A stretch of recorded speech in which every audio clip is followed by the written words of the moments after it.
नमस्कार दोस्तों, मैं जीत एक बार आप सभी मित्रों का पुनः स्वागत करता हूं आपके अपने YouTube चैनल जीत एस अकेडमी 2.0 पर। तो उम्मीद है आप सब लोग कैसे हैं, शानदार होंगे और आपकी पढ़ाई अच्छी और बेहतर चल रही होगी। तो हम लोगों ने आज तक सीखा था राष्ट्रपति के बारे में, उनके अनुच्छेद कहाँ से कहाँ तक हैं, इनकी सबसे डिटेल चर्चाएँ हुई थी। और इसके साथ ही बात करें तो जितने भी कुछ इनके महत्वपूर्ण पॉइंट थे मैंने उनको बता दिया था। शपथ अपथ की प्रक्रिया सभी पूरी तरीके से हो चुकी थी, संपन्न हो गई थी। और इसके बाद बात करेंगे महाभियोग, उसके बारे में भी बात हो चुकी थी। महाभियोग को बहुत अच्छे से ही समझा था और जितने भी आर्टिकल हैं उनको बेसिक से अच्छे से समझा था। अब इसके बाद मुक्त राष्ट्रपति कैसे अपने पद से त्यागपत्र दे सकता है, इसके बारे में भी चर्चाएँ की थी और MCQ भी किए थे। अब इसके बाद आता है कि कुछ राष्ट्रपतियों का क्रम के बारे में आज जानते हैं और उनके जो महत्वपूर्ण फैक्ट है उनके बारे में जानने की कोशिश करते हैं। ठीक है, तो इसके बाद आते हैं MCQ पर। उससे पहले हम लोग क्या करते हैं, तो राष्ट्रपति के क्रम का थोड़ा सा देख लेते हैं। क्रम को ध्यान रखते हुए उनसे देखते हैं क्या क्या क्वेश्चन बनेंगे। तो आपको पता होना चाहिए कि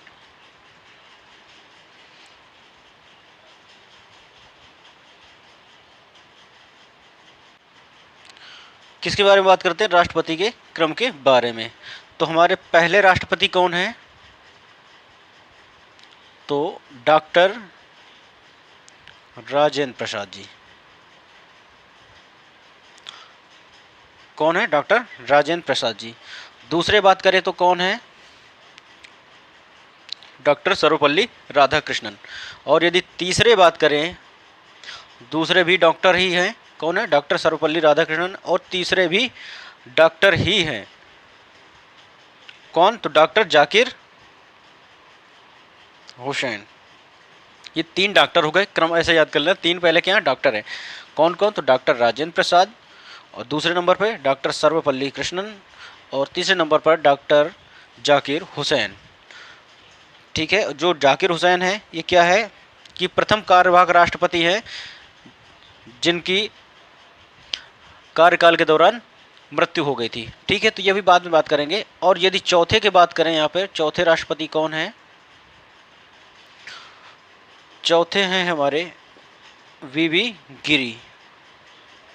ठीक, और पांचवें की बात करें तो फखरुद्दीन अली अहमद। और यहीं पे यदि छः की बात करें, छठवें नंबर में कौन है, तो नीलम है, नीलम संजीव रेड्डी। ठीक है, ये क्या है, इनका नाम नीलम जरूर है लेकिन ये मेल है। ठीक, और यदि सातवें की बात करें, यहाँ पे सातवें कौन है, तो ज्ञानी जैल सिंह हमारे सातवें नंबर के राष्ट्रपति हैं। सातवें नंबर कौन है, ज्ञानी जैल सिंह।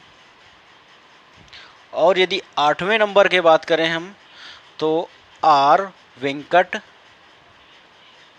रमन। और यदि यहीं पे नौवें नंबर की बात करें तो शंकर दयाल शर्मा। अब बात करें 10वें नंबर के कौन है, 10वें नंबर के हैं KR नारायणन। ठीक, K for Kuchera, R for Raman Narayanan. ठीक है, और 11वें नंबर की यदि बात करें तो हमारे बहुत ही चहेते राष्ट्रपति APJ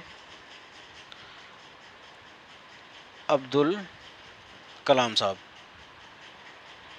ठीक, और यदि बात करें यहाँ पे 12वें नंबर की, तो प्रथम महिला राष्ट्रपति बोल सकते हैं प्रतिभा देवी सिंह पाटिल। किस नंबर की हैं प्रतिभा जी, तो 11वें नंबर की हैं। ठीक है, और यदि बात करें यहाँ पे 11वें कह रहे हैं, 12वें नंबर के 11वें कौन थे, APJ अब्दुल कलाम साहब थे। ठीक है, अब यदि बात करें यहाँ पे 13वें नंबर में कौन है, तो प्रणब मुखर्जी जी। प्रणब मुखर्जी। और यदि इनकी बात करें तो ये 13वें नंबर के हो जाते हैं। अब यदि बात करें यहाँ पे हम किसके, 14वें नंबर के, तो आपको सभी को पता होगा कि 14वें नंबर के कौन हैं, तो रामनाथ कोविंद। ठीक। और यदि बात करें 15वें नंबर के, तो 15वें नंबर के आपको कमेंट बॉक्स में लिखना है जो कि वर्तमान में है, कौन है राष्ट्रपति, तो आपको लिखना है। ठीक। दलित महिला है।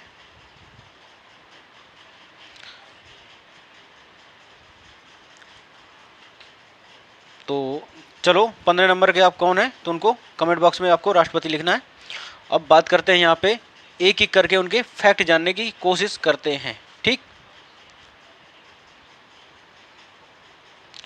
तो हम बात करते हैं डॉक्टर राजेंद्र प्रसाद जी की।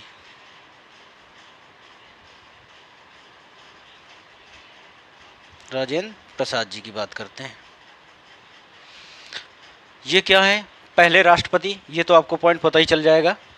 ठीक है। इनका कार्यकाल की बात करें तो सबसे पहले कब बने थे, तो 1950 में बने थे। इसके बाद 1962 तक ये रहे थे। इनका कार्यकाल हो जाएगा। ठीक। निर्वाचित होने का समय है ये। ठीक। और यदि निर्वाचित की बात करें तो 1952 में इनका चुनाव हुआ था। 52 से लेके 62 तक, क्या 10 साल तक 2 पंचवर्षीय रहे लोग। ठीक। और बात करें यहाँ पे कि दूसरे बनाए गए थे राष्ट्रपति, पहले कौन थे, पहले अस्थायी बनाए गए थे, फिर इनको स्थायी बना दिया गया था। ठीक। तो एक क्वेश्चन बनेगा कि लगातार 2 बार राष्ट्रपति बनने वाले कौन है, डॉक्टर राजेंद्र प्रसाद। ठीक।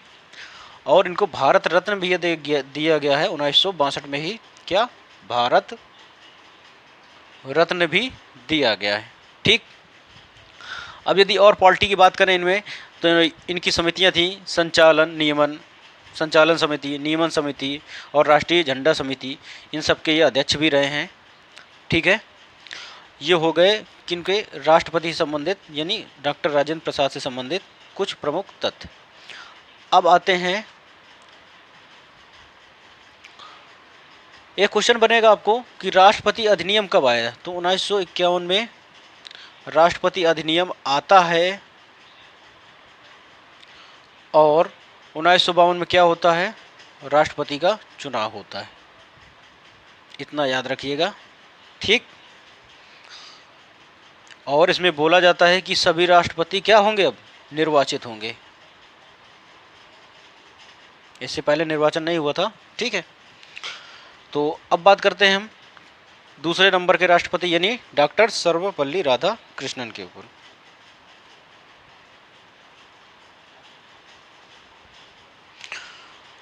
डॉक्टर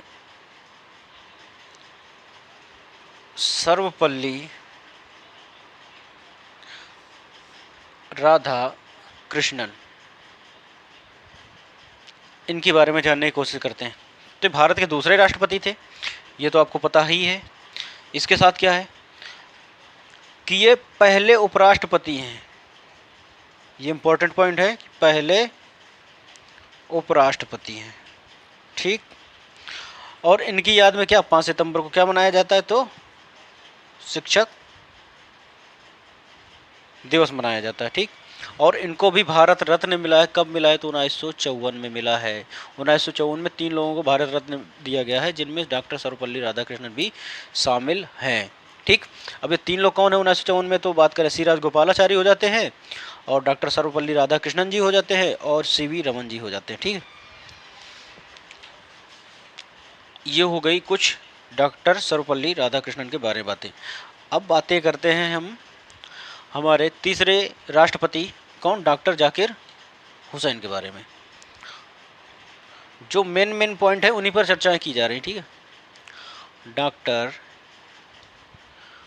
जाकिर हुसैन, इनसे क्वेश्चन बनता है, बहुत इंपॉर्टेंट, एसआई के लिए हो चाहे यूपी पुलिस के लिए हो, क्योंकि यह बहुत ही ज़्यादा इंपॉर्टेंट है। क्योंकि ये क्या है, प्रथम मुस्लिम राष्ट्रपति हैं, आपको पता होना चाहिए, प्रथम मुस्लिम राष्ट्रपति हैं। ठीक है। और दूसरा पॉइंट इनका क्या है कि इनके कार्यकाल के दौरान ही इनकी मृत्यु हो गई थी, दौरान। ठीक। अब जैसे कि राधा कृष्णन कब से कब तक रहे थे, तो 1962 से 1967 तक रहे थे, ये बताने की जरूरत नहीं। बाकी अगर डॉक्टर जाकिर हुसैन की बात करें कार्यकाल की, तो 1967 से 1969 तक ही रहे थे, मतलब ये 2 साल तक ही रहे थे, इनके कार्यकाल के दौरान मृत्यु हो गई थी। ठीक। अब यहाँ पे जायज़ सी बात है कि इनके स्थान पर कोई द्वितीय कार्यवाहक राष्ट्रपति भी बना होगा। ठीक है, तो वो कौन है, उनके बारे में चर्चा करते हैं थोड़ा सा। जाकिर हुसैन के मरने के बाद द्वितीय कार्यवाहक राष्ट्रपति कौन बने, मतलब कार्यवाहक राष्ट्रपति। ठीक। तो पहले इसमें बनते हैं वीवी गिरी। कौन बनते हैं, वीवी गिरी। कब, 1969 में ही बनते हैं। ठीक। और कार्यवाहक राष्ट्रपति कब तक रह सकता है, तो अधिकतम 6 माह तक रह सकता है। ये भी पॉइंट आपके लिए अधिक इम्पोर्टेंट है। और फिर इन्होंने त्यागपत्र दे दिया वीवी गिरी ने, और कहा इन्होंने कि अब मैं राष्ट्रपति का चुनाव लड़ूंगा, तो इन्होंने छोड़ दिया। तो उसी समय द्वितीय कार्यवाहक राष्ट्रपति कौन आए, तो सेकेंड नंबर के जो मुख्य न्यायाधीश थे उस समय, एम हिदायतुल्ला साहब, एम हिदायतुल्ला जी। वो क्या है, ये प्रथम न्यायाधीश थे जो कि कार्यवाहक राष्ट्रपति के रूप में कार्य किया इन्होंने। ठीक है। यानी यहाँ से क्वेश्चन बनता है कि यदि राष्ट्रपति के न रहने पर कार्यवाहक राष्ट्रपति किसे बनाया जा सकता है, तो उपराष्ट्रपति को। अगर उपराष्ट्रपति भी ना हो तो कौन बनाया जा सकता है, तो मुख्य न्यायाधीश को। ये पॉइंट इंपॉर्टेंट है जो मैंने आपको बता दिया। ठीक है। अब बात करते हैं हम अपने चौथे राष्ट्रपति। तो जाहिर सी बात है चौथे राष्ट्रपति कौन बने, वीवी गिरी। इन्होंने चुनाव लड़ा और ये जीते भी। तो यानी चौथे नंबर के राष्ट्रपति कौन बनेंगे, तो वीवी गिरी साहब बनते हैं। ठीक। वीवी गिरी। यदि इनके कार्यकाल की बात करें तो 1969 से 1974 तक रहते हैं। पूरी पंचवर्षीय योजना कंप्लीट करते हैं। ठीक है। इनसे क्वेश्चन बनेगा, तो ये प्रथम गैर कांग्रेसी राष्ट्रपति थे और ये द्वितीय मतगणना में जीते थे। ये भी पॉइंट याद रखिएगा, द्वितीय मतगणना में जीते थे। क्योंकि इनके विरोध में कौन था, तो नीलम संजीवा रेड्डी थे। ठीक है। तो पहले उसमें क्या हुआ कि उनको विजय घोषित कर दिया गया, तो इन्होंने कहा कि नहीं, ये इस बार वोटिंग गलत हुई है, इस बार फिर से क्या गिनती हो उसकी। तो इस बार फिर कौन जीते, तो फिर राष्ट्रपति यही बने, वीवी गिरी। वो भी कौन से, तो 1 या 2 वोट की बात है। ठीक है। बोले यदि सबसे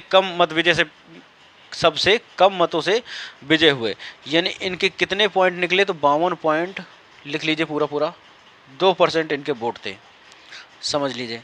सिर्फ 1.8% का ही फर्क था किनमें, वीवी गिरी साहब में। ठीक है।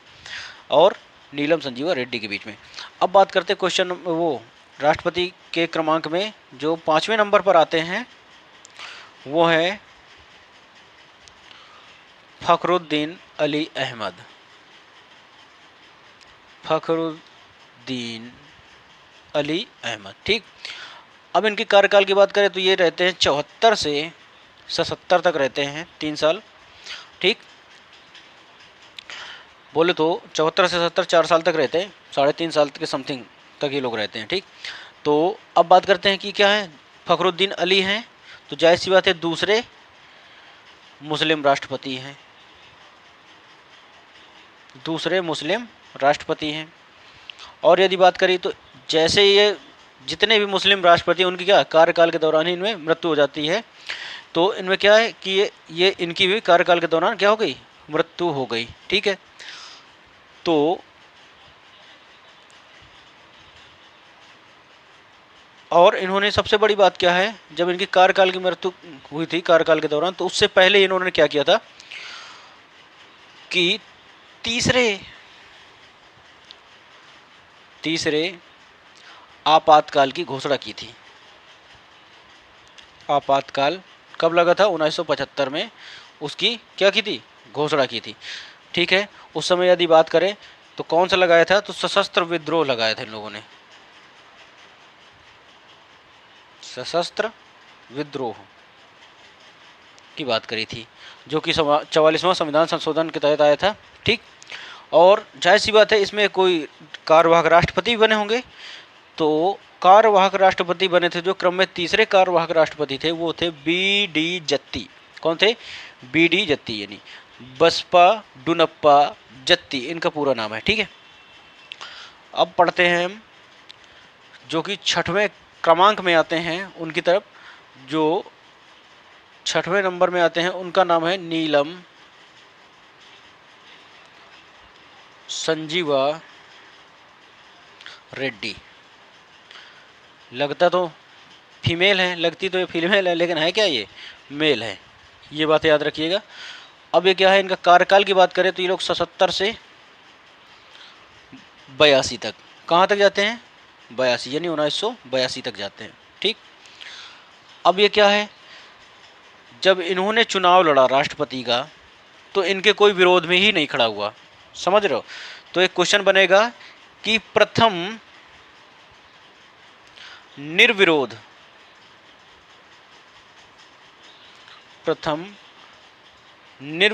राष्ट्रपति कौन बने? तो नीलम संजीवा रेड्डी।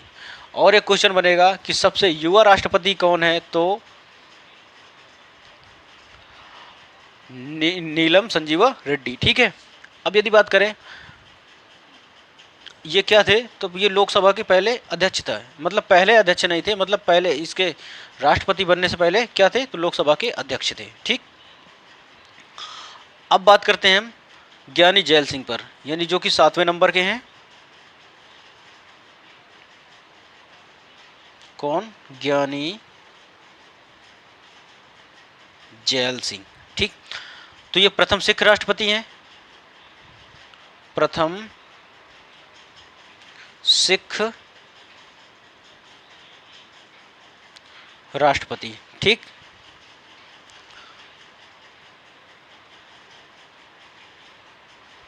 प्रथम सिख राष्ट्रपति। ठीक है, अब इनसे क्या क्वेश्चन बनेगा कि ये राष्ट्रपति बनने से पहले कहाँ के सीएम थे? तो पंजाब के सीएम थे, ये पहले पंजाब के सीएम थे। कब की बात है? तो ये है आपकी 1982 की बात। ठीक है, 1982 जब ये राष्ट्रपति बने तो 1982 से 1987 तक ये रहे, इन्होंने पंचवर्षीय योजना अपनी कंप्लीट करी। और ये प्रथम राष्ट्रपति बने जिन्होंने वीटो पावर का प्रयोग किया। क्वेश्चन बनेगा कि प्रथम वीटो पावर का प्रयोग किसने किया? तो ज्ञानी जैल सिंह ने। ठीक, और वो कौन सा वीटो पावर था? तो वो था जेबी वीटो पावर था। ठीक है, इसका मतलब क्या होता है? किस पर यूज किया था? तो डाक अधिनियम 1986 में यूज किया था। ठीक, वीटो पावर कितने प्रकार के होते हैं? तो 3 प्रकार के होते हैं। और किस आर्टिकल में है? तो 111 आर्टिकल में है, ये हम बात करेंगे आगे चल के वीटो पावरों की। ठीक, तो ये हुई कुछ ज्ञानी जैल सिंह के बारे में बाद में। अब पढ़ते हैं 8वें नंबर में जो है आर वेंकट रमन जी। 8वें नंबर में कौन है भाई? आर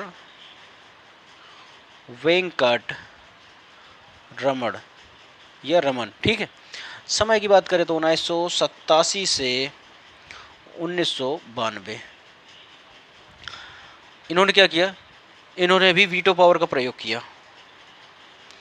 तो क्वेश्चन यदि बने कि वीटो पावर का दूसरी बार प्रयोग किसने किया? तो आर वेंकट रमन जी ने किया। ठीक है, इन्होंने किस पर किया? कौन सा वीटो किया? तो इन्होंने निलंबनकारी वीटो का प्रयोग किया। उन्होंने, ज्ञानी जैल सिंह ने किसका किया था? तो जेबी वीटो का किया था। इन्होंने किसका किया? तो निलंबनकारी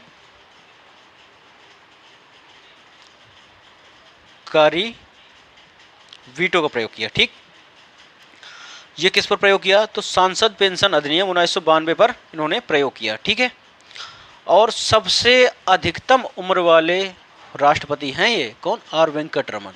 कब बने थे? जब इनकी 77 वर्ष की उम्र थी, तब ये लोग क्या राष्ट्रपति बने थे, ये याद रखिएगा। अब बाकी राष्ट्रपति की बात करेंगे कल। अब बढ़ते हैं हम अपने एमसीक्यू की सीरीज पर। ठीक है, तो बात करते हैं हम। तो क्वेश्चन नंबर देखते हैं आज हम 44। ठीक है, 44 क्वेश्चन नंबर क्या कहता है कि मुख्य न्यायाधीश की अनुपस्थिति में राष्ट्रपति किसके समक्ष शपथ लेते हैं?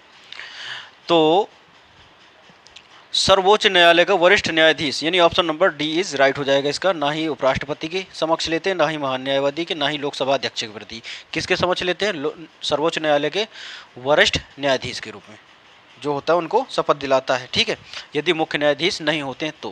क्वेश्चन नंबर 45 कहता है यदि राष्ट्रपति और उपराष्ट्रपति दोनों देश से बाहर हों तो उस स्थिति में कार्यभार कौन ग्रहण करेगा? देख रहे हो, अभी ये क्वेश्चन मैंने अभी आपको तुरंत बताया कि नहीं होगा तो कौन ग्रहण करेगा? तो सर्वोच्च न्यायालय का मुख्य न्यायाधीश, यानी option number C is right हो जाएगा। ठीक है, आगे बढ़ते हैं। क्वेश्चन नंबर 46 क्या कहता है? यदि भारत के राष्ट्रपति त्यागपत्र देना चाहते हैं तो वह अपना त्यागपत्र किसे देंगे? तो भारत के मुख्य न्यायाधीश को, या भारत के उपराष्ट्रपति को, भारत के मुख्य चुनाव आयुक्त को, या भारत के प्रधानमंत्री को। एसएससी 2019 में का आया हुआ क्वेश्चन है ये। तो इसका आपका जवाब होगा भारत के उपराष्ट्रपति, यानी ऑप्शन नंबर बी। ठीक है, क्वेश्चन नंबर 47 कहता है कि भारत के राष्ट्रपति के त्यागपत्र की सूचना उपराष्ट्रपति किसको देता है? तो जाहिर सी बात है, मैंने कल ही आपको क्वेश्चन बताया था। तो किसको देता है उपराष्ट्रपति? सूचना किसको देता है कि राष्ट्रपति त्यागपत्र देना चाहते हैं? तो इसका जो क्वेश्चन है 47 का, उसका ऑप्शन सही हो जाएगा ऑप्शन नंबर सी, यानी लोकसभा अध्यक्ष को। क्वेश्चन नंबर 48 कहता है भारत के राष्ट्रपति और उपराष्ट्रपति की मृत्यु की स्थिति में भारत के राष्ट्रपति के रूप में कौन कार्य करेगा? ठीक है, तो भारत के मुख्य न्यायाधीश कार्यभार संभालेंगे। ठीक है, यानी ऑप्शन नंबर 48 का कौन सा हो जाएगा? सी। ठीक है, क्वेश्चन नंबर 49 की बात करते हैं हम।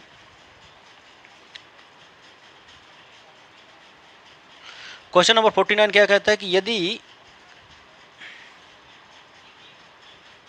क्वेश्चन नंबर 49 कहता है यदि मृत्यु, त्यागपत्र अथवा हटाए जाने की स्थिति में भारत के राष्ट्रपति का पद रिक्त हो जाए तो उस समय पदभार यानी कार्यभार कौन संभालता है उस समय? ठीक है, तो 49 का जो कि आपका जवाब हो जाएगा, कौन संभालेगा? तो जाहिर सी बात है राष्ट्रपति संभालेंगे। अभी मैंने बताया था आपको कि वीवी गिरी ने त्यागपत्र देके फिर इन्होंने चुनाव लड़ा था, उस समय किसने संभाला था? तो एम हिदायतुल्लाह जी ने, जो मुख्य न्यायाधीश थे, उन्होंने द्वितीय कार्यवाहक राष्ट्रपति बने थे। ठीक है, तो इसका ऑप्शन नंबर बी राइट हो जाएगा। क्वेश्चन नंबर 50 कहता है कि जब राष्ट्रपति मृत्यु, त्यागपत्र, पदच्युत या अन्य कारणों से अपने कर्तव्य को नहीं निभा सकता है तो उपराष्ट्रपति कितने समय तक राष्ट्रपति के रूप में कार्य करता है? ठीक है, तो क्वेश्चन नंबर 50 का डी है कि ज़्यादा से ज़्यादा 6 माह तक कार्य कर सकता है। ठीक है, कौन? उपराष्ट्रपति। ठीक, इसके बाद चुनाव होगा जरूर। ये किस में आया था? तो जेपीएससी में आया था, 2013 में का आया हुआ क्वेश्चन है। अब बात करते हैं 51 क्वेश्चन की। 51 क्वेश्चन कहता है कि निम्नलिखित में से कौन राष्ट्रपति पूर्व के गृह मंत्री थे? क्या थे? गृह मंत्री थे। तो जो ज्ञानी जैल सिंह है ना, तो ये पहले गृह मंत्री थे। ठीक, ये क्वेश्चन फैक्ट वाला है, आप इसको नोट कर सकते हैं कि ज्ञानी जैल सिंह क्या थे?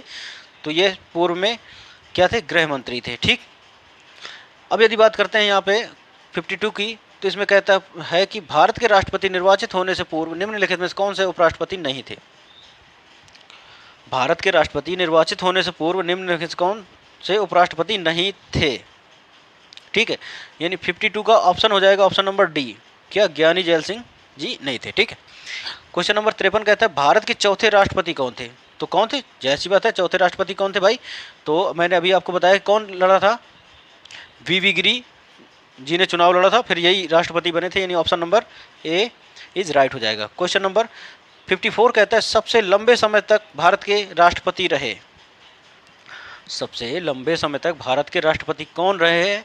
तो 54 का आपका ऑप्शन हो जाएगा डॉक्टर राजेंद्र प्रसाद। कब तक रहे? तो 12 वर्ष तक रहे, वो भी लगातार रहे।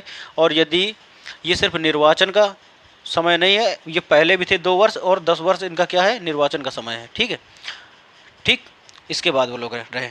ठीक, अब बात करते हैं हम लोग क्वेश्चन नंबर 55 की। क्वेश्चन नंबर 55 कहता है भारत का राष्ट्रपति चुने जाने वाले प्रथम गैर कांग्रेसी उम्मीदवार कौन थे? तो मैंने अभी आपको बताया था कि गैर कांग्रेसी राष्ट्रपति थे वी गिरी। ठीक है, गैर कांग्रेसी राष्ट्रपति। ठीक, क्वेश्चन नंबर 56 कहता है भारतीय राष्ट्रपति के सर्वसम्मति से चुने जाने का अभी तक एकमात्र उदाहरण है। ठीक है, तो 56 में जो बात हो रही ना, तो वो हो रही नीलम संजीवा रेड्डी की। यूपीपीसीएस में आया था, 2004 का क्वेश्चन है ये। कौन? नीलम संजीवा रेड्डी। इनके विरोध में कोई खड़ा ही नहीं हुआ था। समझ रहे हो कितना बड़ा इनका अच्छा स्कोप था कि इनके सामने ही नहीं कोई खड़ा हुआ। समझ रहे हो, निर्विरोध ही ये विजय हो गए। ठीक, क्वेश्चन नंबर 57 कहता है कि निम्नलिखित में से कौन कभी भारत का राष्ट्रपति नहीं रहा है? तो कौन नहीं रहा है? तो सी राजगोपाला जी नहीं रहे हैं। ठीक, मैं अभी आपको मैंने पूरा क्रम बता दिया है। ठीक, अब यदि बात करें क्वेश्चन नंबर 58 क्या कहता है कि स्वतंत्र भारत के प्रथम राष्ट्रपति कौन है? स्वतंत्र भारत के प्रथम राष्ट्रपति कौन है? तो जाहिर सी बात है, कौन है भैया, बताइए। यानी option number B, doctor Rajendra Prasad. ठीक है, यानी 58 का क्या हो जाएगा? Option number B is right हो जाएगा। अब क्वेश्चन देखते हैं कि क्वेश्चन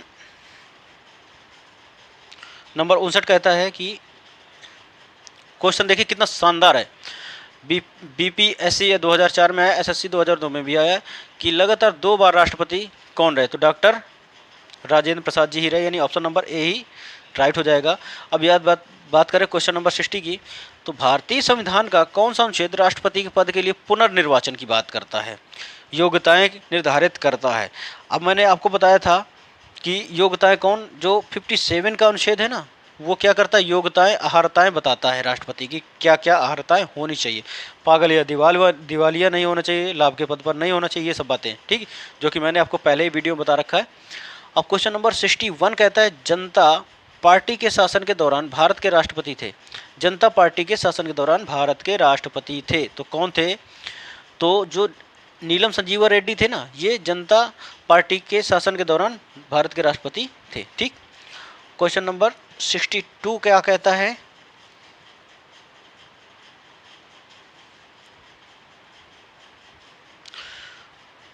क्वेश्चन नंबर 62 कहता है भारत के किस राष्ट्रपति की मृत्यु कार्यकाल पूरा करने से पूर्व ही हो गई थी?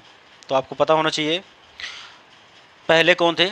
जाकिर हुसैन। ठीक, यानी ऑप्शन नंबर सी इसका राइट हो जाएगा। और यदि दूसरे की बात करें कार्यकाल के दौरान, तो फखरुद्दीन अली अहमद, जो कि ऑप्शन में ही नहीं है, जो दूसरे मुस्लिम राष्ट्रपति थे जिनकी कार्यकाल के दौरान मृत्यु हो गई थी।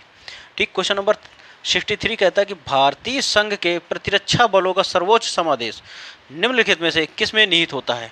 तो राष्ट्रपति में तीनों सेनाओं का सर्वोच्च कमांडर कौन होते हैं? तो राष्ट्रपति साहब होते हैं। क्वेश्चन नंबर 64 कहता है निम्नलिखित में से भारत का राष्ट्रपति किसकी नियुक्ति नहीं करता है? किसकी नियुक्ति नहीं करता है? तो ये क्वेश्चन अच्छा है आपका। तो उपराष्ट्रपति क्या करता है? नियुक्ति करता है कि नहीं करता है? करता है, बिल्कुल सही है। और बात करें, नहीं, उपराष्ट्रपति क्या होता है? निम्नलिखित में से भारत का राष्ट्रपति किसकी नियुक्ति नहीं करता है? क्वेश्चन नंबर, तो प्रधानमंत्री, ठीक है, इनकी सलाह पर होती है। ठीक है, मुख्य निर्वाचन आयुक्त भी होती है, राज्यपाल की भी होती। तो उपराष्ट्रपति का क्या होता है भैया? ये नहीं, ऑप्शन नंबर ए इसका राइट हो जाएगा, इनकी नियुक्ति नहीं करता है। ठीक है, option number A is right हो जाएगा। क्वेश्चन नंबर 65 की बात कर लेते हैं हम लोग। क्वेश्चन नंबर 65 कहता है निम्नलिखित में से किसकी नियुक्ति भारत का राष्ट्रपति करता है? तो किसकी नियुक्ति करता है? तो भारत का महान न्यायवादी, तो इसकी नियुक्ति करता है, बिल्कुल सही बात है। नियंत्रक एवं महालेखा परीक्षक यानी सीएजी, इसकी भी करता है। भारत एक राज्यपाल का, बिल्कुल सही बात, ये भी सही है, यानी ऑप्शन नंबर डी को लॉक कर दिया जाए। ठीक है, तो आपके ये कुछ क्वेश्चन हो गए जो मैंने करा दिए। अब बाकी कल के सेशन में राष्ट्रपति को पूर्ण रूप से ख़त्म कर लिया जाएगा, ठीक है। जितने बेसिक पॉइंट होंगे उसके साथ में MCQ जो भी होगा, ठीक है। तो आज की क्लास कैसी लगी बताइएगा। और ये जो भी क्लासें चल रही हैं, ठीक है, ऑल वन डे एग्ज़ाम के लिए वेरी वेरी इंपॉर्टेंट है, ठीक है। तो इसको छोड़िएगा मत, देखिए आप इत्मीनान से, और एक एक करके चाहो तो आप लोग नोट्स बना सकते हो और बेहतर से बेहतर तैयारी कर सकते हो। तो चैनल से जुड़े रहने के लिए चैनल को सब्सक्राइब कर लीजिए, और यदि क्लास अच्छी लगे